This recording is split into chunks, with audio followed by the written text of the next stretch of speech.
Maya, a very good morning to you. So I'm going to start with a question my husband and I often have a debate over is why should I leave them anything at all? They must work for their money. But in this day and age, is that too high an expectation for our children?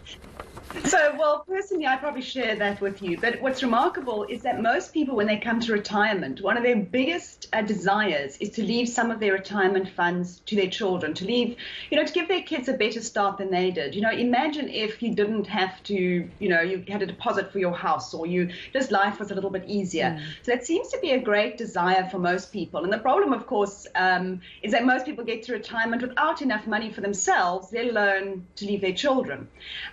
So one of the options really is to allow time to leave money for your children. And in fact, at the moment on Money Matters, I think it's going to be running this month, I actually took something from Nedbank where they actually showed the power of putting that full tax-free savings amount of 2,750 Rand a month, and what would happen if you left that for your child over time. And the numbers are just like telephone numbers. I think by the time the child came to their retirement, they would have like 20 million Rand in today's value. Wow. But what I looked at is I thought, okay, for today, I thought, not everybody has 2,000 odd to put away for their kids from the day they're born.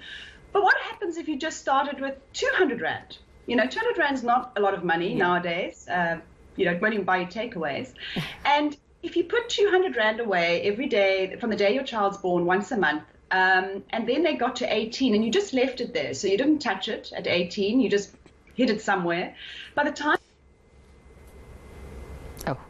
it would actually be worth 1 million Rand in today's value.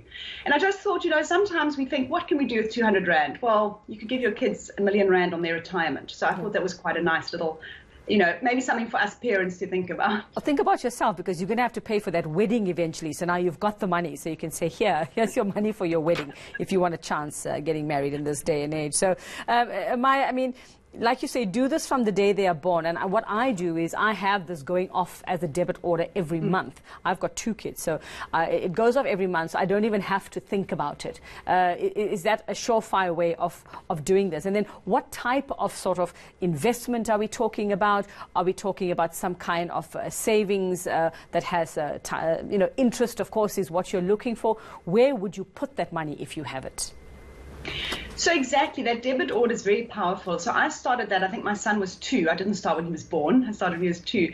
And I still remember one day, my husband was about 3 years later, my husband looks at the bank statements and says, what's this money going on my account? And I think that's the powerful thing, is that if you just set up the debit order, nobody actually knows. And, I think I started with 200 Rand. I now put a bit more in.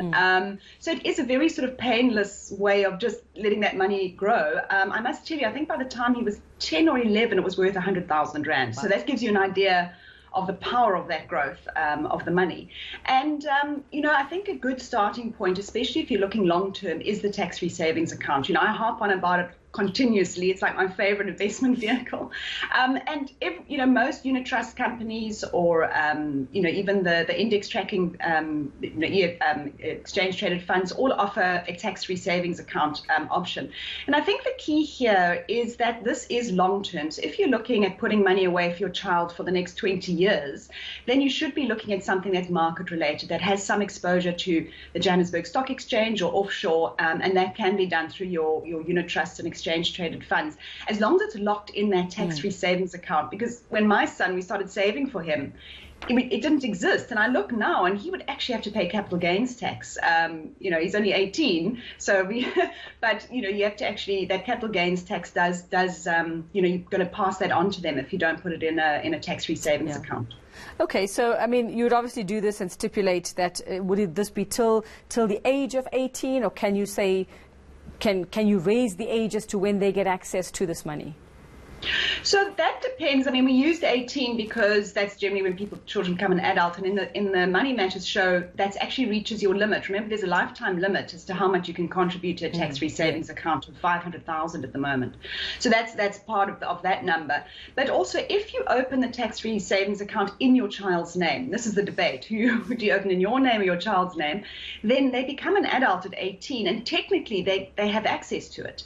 I just haven't told my son. Yeah, just don't tell them. Do it and don't tell them until they're 40. which is great. Okay. All right. Thanks, Maya. Sound advice. Just a little will go a long way to something in a couple of years when your kids are old enough. Thanks very much, Maya Fisher-French. Just some sound advice during Youth Month on how to just give your kids something at the end of this all and say you were thinking about them all those years when you were saving. Now,